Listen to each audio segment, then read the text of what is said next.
ಎಲ್ರಿಗೂ ನಮಸ್ತೆ ರೀ. ಇವತ್ತು ನಾನು ತೋರಿಸ್ತಿರೋ ರೆಸಿಪಿ ಯಾವುದು ಅಂದರೆ ಉತ್ತರ ಕರ್ನಾಟಕದ ಸ್ಪೆಷಲ್ ಶೇಂಗಾ ಚಟ್ನಿ ರೀ. ಇದನ್ನು ನಾನು ಯಾವ ರೀತಿ ಮಾಡಿದೆ ಅಂತ ನಿಮಗೆಲ್ಲ ಹೇಳ್ತೀನಿ ಬರ್ರಿ. ಒಂದು ಬೌಲ್ ಶೇಂಗಾ ತೊಗೊಂಡು ಚಂದಾಗಿ ಹುರ್ಕೋಬೇಕ್ರಿ. ಗ್ಯಾಸ್ ಸಣ್ಣಗೆ ಇಟ್ಕೋಬೇಕು. ಸಣ್ಣಗೆ ಇಟ್ಕೊಂಡು ಚಂದಾಗಿ ಹುರ್ಕೋಬೇಕ್ರಿ. ಹುರ್ಕೊಂಡು ಸ್ವಲ್ಪ ಹೊತ್ತು ಆರಾಕ್ ಬಿಡ್ಬೇಕ್ರಿ. ಆರಾಕ್ ಬಿಟ್ಟಿದ ಮೇಲೆ ಅವೆಲ್ಲ ನೀಟಾಗಿ ಸಿಪ್ಪೆ ಎಲ್ಲ ಬಿಡಿಸ್ಕೋಬೇಕ್ರಿ. ನಾನು ಮರದಲ್ಲಿ ಹಾಕ್ಕೊಂಡು ಕ್ಲೀನ್ ಮಾಡ್ಕೊಂಡೆ ರೀ. ಈಗ ಏನು ಮಾಡೋಣ ಅಂದರೆ ಒಂದು ಜಾರ್ ತೊಗೊಳ್ಳೋಣ್ರಿ. ಈಗ ಅದಕ್ಕೆ ಹುರಿದಿಟ್ಕೊಂಡಿರ್ತೀವಲ್ರಿ ಅವ ಶೇಂಗಾ ಹಾಕೊಂಡ್ರಿ. ಶೇಂಗಾ ನೋಡಿರಿ ಹಾಕಾತೇನೆ. ಇಲ್ಲಿ ನಾನು 4 ಗಡ್ಡಿ ಬೆಳ್ಳುಳ್ಳಿ ರೀ, ಅಂದ್ರೆ ಜವಾರಿ ಬೆಳ್ಳುಳ್ಳಿ ರೀ, ಒಂದು 4 ಹಾಕೇನ್ರಿ. ನೆಕ್ಸ್ಟ್ 1 ಸ್ಪೂನ್ ಜೀರಿಗೆ ರೀ, 1 ಸ್ಪೂನ್ ಬೆಲ್ಲ ರೀ, 1 ಸ್ಪೂನ್ ಉಪ್ಪು ಹಾಕೋರಿ.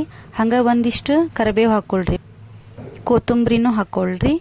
ನೆಕ್ಸ್ಟ್ ಇದನ್ನು ಮಿಕ್ಸಿ ಮಾಡೋದ್ರಿ. ಇದು ಮಿಕ್ಸಿ ಮಾಡೋದಿರೋದ ಮೇನ್ ಟ್ರಿಕ್ ರೀ. ಇದನ್ನು ಹಾಕಿ ಹಂಗೆ ಗಿರ್ರ ಅಂತ ರುಬ್ಬಬಾರ್ದ್ರಿ, ಉಲ್ಟಾ ಹಾಕ್ಬೇಕ್ರಿ. ನಾ ತೋರ್ಸಿನ್ ನೋಡ್ರಿ. ಇದಕ್ಕೆ ಪಲ್ಸ್ ಮೋಡ್ ಅಂತ ಕರಿತೇವಿ.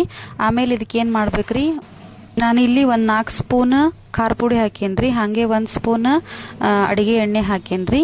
ಇದ ಮೇನ್ ಇರೋದು ನೋಡ್ರಿ ಟ್ರಿಕ್. ಗಿರ್ ಅನ್ಸೋದು ಬೇಡ್ರಿ. ಹಾಗೆ ಪಲ್ಸ್ ಮೋಡಲ್ಲಿ ಒಂದೊಂದೇ ಗಿರ್ ಅಂತ ಆಫ್ ಮಾಡಿ ಆನ್ ಮಾಡಿ, ಆಫ್ ಮಾಡಿ ಆನ್ ಮಾಡಿದ್ರೆ ಅಷ್ಟೇ ರೀ. ಇದನ್ನ ಪೂರ್ತಿ ನೀವು ಹಂಗೆ ಮಾಡಿಬಿಟ್ರೆ ಹಿಟ್ಟು ಥರ ಆಗ್ತೈತ್ರಿ. ಹಿಟ್ಟು ಥರ ಆದ್ರೆ ಇದು ಅಷ್ಟು ಟೇಸ್ಟ್ ಬರಲ್ರಿ.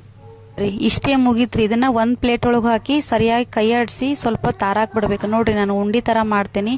ಎಷ್ಟು ಚಲೋ ಆಗೈತಿ ಅಂದ್ರೆ ಟೇಸ್ಟ್ ಕೂಡ ಅಷ್ಟೇ ಚೆನ್ನಾಗಾಗೈತ್ರಿ. ಇದು ಪರ್ಫೆಕ್ಟ್ ರುಚಿ ಒಳಗೆ ಬಂದೈತ್ರಿ. ಇದನ್ನ ಏನು ಮಾಡ್ಬೇಕಂದ್ರೆ ನಾವು ಒಂದು ಡಬ್ಬಿ ಒಳಗೆ ಹಾಕಿ ಚೆನ್ನಾಗಿ ಸ್ಟೋರ್ ಮಾಡಿ ಇಟ್ಕೋಬಹುದ್ರಿ.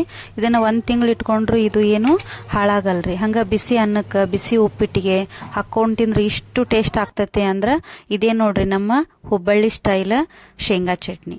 ಹಂಗ ನನ್ನ ಚಾನಲ್ಗೆ ಸಬ್ಸ್ಕ್ರೈಬ್ ಆಗ್ರಿ. ವಿಡಿಯೋ ಇಷ್ಟ ಆಯ್ತಂದ್ರೆ ಲೈಕ್ ಕೂಡ ಮಾಡ್ರಿ, ಕಮೆಂಟ್ ಮಾಡ್ರಿ. Thank for watching.